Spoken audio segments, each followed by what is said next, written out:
Welcome to Home of Politics. Ladies and gentlemen, Raila Amolo Odinga, during the devolution conference in Uasin Gishu County, he started his speech with some sort of words that were bringing a lot of questions because, as we always know, Raila Amolo Odinga is a person who is always unpredictable, and according to what he spoke during that meeting, he started by saying that he was happy and intimidated at the same time. So many people laughed, but he knew what he meant. He also used another story of a baboon which does not see its buttocks, and at the same time he said about the news that had been addressed.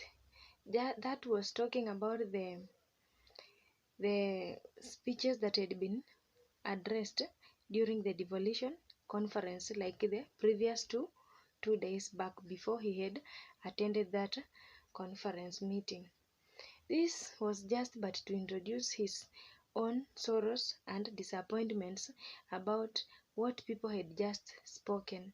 These things pained her so much, especially when he heard about things to do with people condemning maandamano. Somebody like Jonathan B, that one is governor for Uasin Gishu, he condemned maandamano, saying that they were going demonstration in the field to produce more food.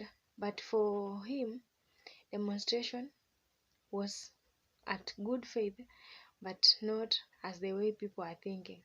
Just to brush about the introduction of what he was speaking, sincerely speaking, Raila Amolo Odinga was disappointed and he was not comfortable with how some of the leaders had been speaking. But now that he attended, he was free to express what he was feeling about what had happened.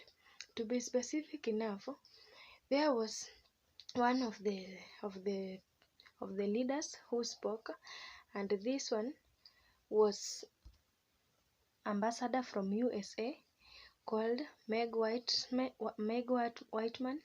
and she spoke about the 2022 elections, that they were very fair and they were transparent. This one was not a pleasing factor to Raila Amolo Odinga. It was not to him alone, but to all the Azimio leaders. Please listen to the following clip. I arrived in Kenya days before the August 22 general elections. What I witnessed was nothing short of remarkable. Kenya held what many analysts and commentators say was the freest, fairest, and most credible election in Kenyan history. The elections were observed by international and local election organizations, and the results were upheld by the Kenyan Supreme Court, and power was transferred orderly and peacefully at the time. Finally, I want to tell a rogue ambassador, leave Kenyans alone. If maandamano can lead to a dialogue between Ichung'wah and Kalonzo, everything is good with maandamano. Tell the rogue ambassador, Kenya is not United States. Kenya is not a colony of the United States. Keep your mouth shut when you hear. Otherwise, we will call for your recall back to your country. I thank you, ladies and gentlemen. We would not wish our foreign friends and our foreign partners to get involved in those domestic conversations. We appreciate the support they have given us in the past, and what we are calling upon them is to continue to be consistent. Some of the rights that are being trampled upon in Kenya are rights that were borrowed from the US Constitution. The right to demonstrate, to picket, to protest, and to present petitions to public authorities is almost lifted, copy and paste from the US jurisprudence. We expect that when they come to Africa, the same rules that they apply in their homeland should be the same rules they apply in Africa. And I think that there is a dangerous trend that is coming up where our foreign partners are more concerned about supply chain diversification, are more concerned about the continuity of business rather than the sanctity of life in those jurisdictions where they operate. We want our friends to think about lives as much as they think about supply chain. to think about rights as much as they think about the disruptions that have been brought about by the Ukraine and Russian war. I think, first of all, a diplomat, it's against the rules of diplomacy for diplomats to get involved in very sensitive domestic issues. So we would expect a withdrawal, we would expect a clarification that that is not the official position of the US government. We believe that Americans are able to discern in cases where there are clear and systematic abuse of human and constitutional rights. These cannot just be swept under the carpet. The fact that we want American companies to come to Kenya should not blind us to the injustices that are being visited upon Kenyans by a government that is supposed to protect them. Right. Thank you. So, I think it is too insensitive for the U.S. president to talk about democracy in Kenya when this regime has actually criminalized legitimate rights of the Kenyan people to demonstrate, to picket, and to assemble. This is a right enshrined in the Constitution, and it is even borrowed from the American Constitution.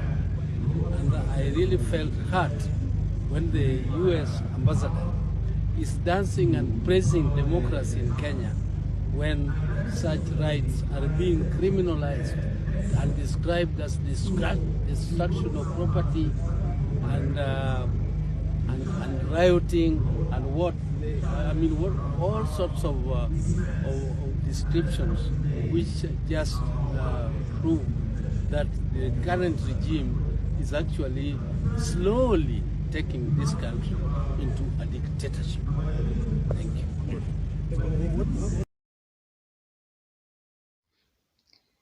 Raila Amolo Odinga, together with other leaders like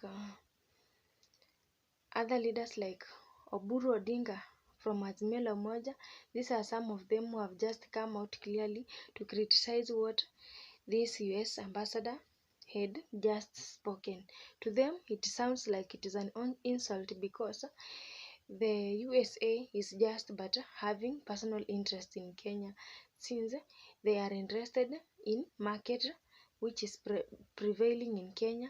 They are also interested about the finance bill which will provide the high taxation system that will provide a lot of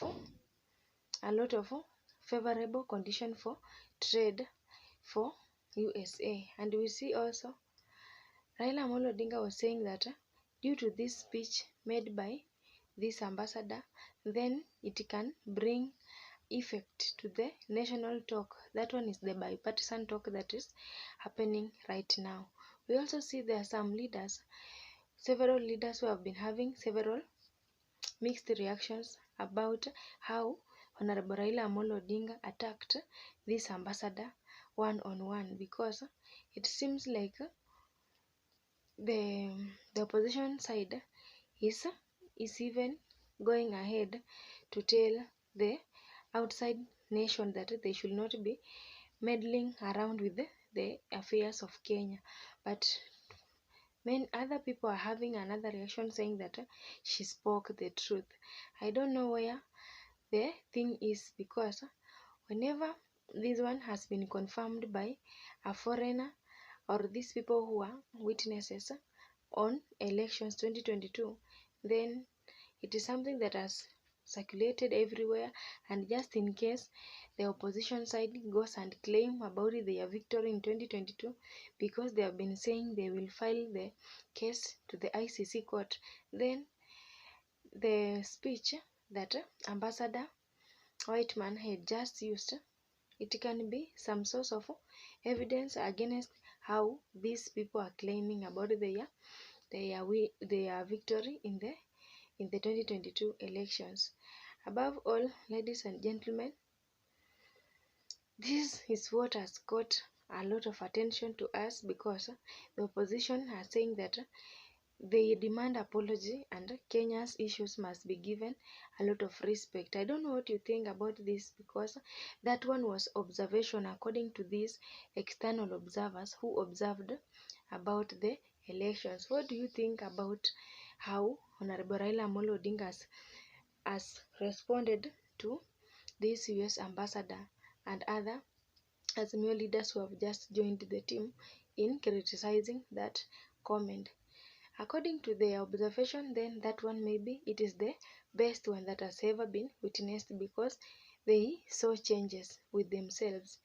Another thing that has made maybe Raila Amolo Odinga to feel bitter about this comment on that speech is that maybe USA is not interested in the democracy of Kenya, and now that he knows that the president of USA with the president of Kenya are having good relationship, just like he is expecting the support of USA to support the side of the government and not to support the opposition.